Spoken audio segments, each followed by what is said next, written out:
This can't be right, can it? Really? No, it's confirmed? How is this possible? Sorry. In previous weeks, D-1589 was taken by SCP-1765. Believing he is currently a contestant on the next season's Bachelorette, D-1589 participated in various experiments conducted by SCP-1765-1 and 2 to varying degrees of success before being deemed an unfit test subject and returned. Logs of those encounters are available on this channel. 23 days ago, D-1589 was abducted again, this time to participate in SCP-1765-3's experiment. The results were surprising. So Doc, how exactly does this work? Like, when we get married, does she take my number, or do I take hers? D-1589 was taken by SCP-1765 to Area 37. SCP-1765 is the collective designation for a group of 3 semi-corporeal entities typically manifesting as vaguely humanoid, off-white silhouettes. Instances of SCP-1765 display a capacity to willfully weaken the structure of reality in their immediate presence, allowing them a limited but potent control over temporal and physical distortions within a substantial range. Instances of SCP-1765 are capable of speech, speaking in 3 differently toned voices described by listeners as feminine, and seem to possess individual and consistent personalities. Attempts to breach Area 37's complex have all ended with the loss of all involved Mobile Task Force personnel, and so have been discontinued until further notice. All personnel assigned to Area 37 are considered lost. SCP-1765 provides the Foundation with high-quality video and audio feeds documenting its experiments. This data is transmitted to the nearest compatible Foundation server through currently unknown means. Footage will also often contain recorded notes by the supervising instance of SCP-1765. This is it. No playing around. Sister 1 was nice, but we didn't really have a connection.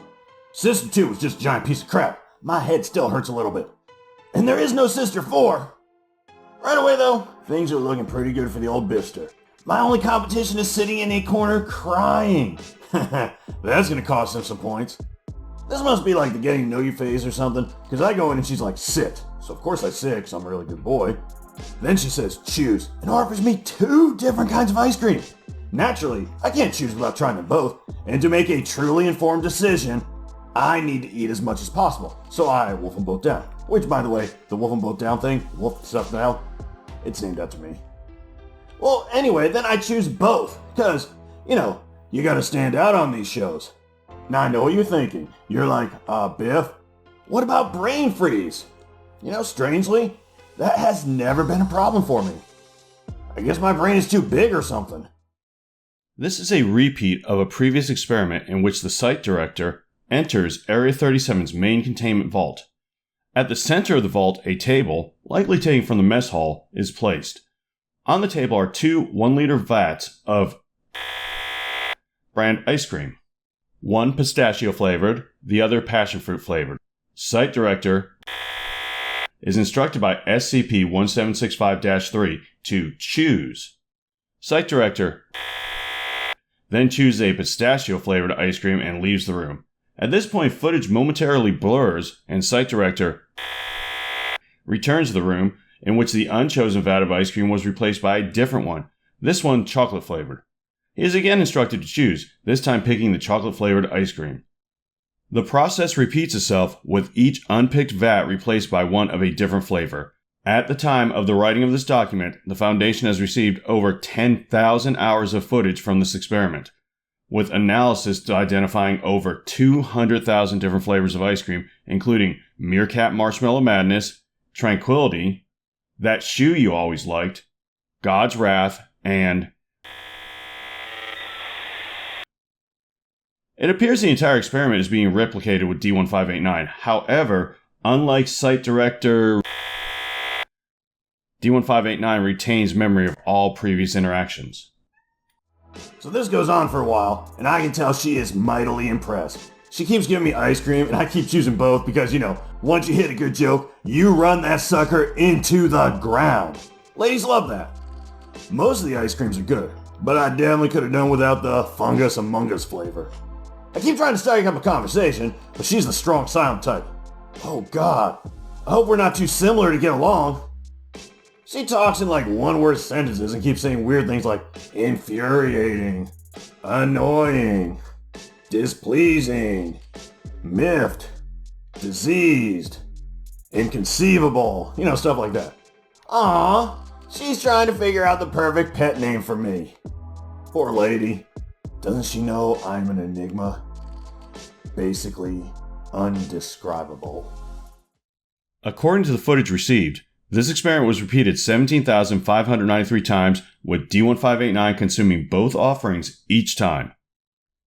During the experiment, SCP-1765-3's demeanor changed from angry to incredulous to impressed. On the 17,594th attempt, D-1589 was given the choice of eyeball or mystery funhouse flavor. After consuming both, his response changed.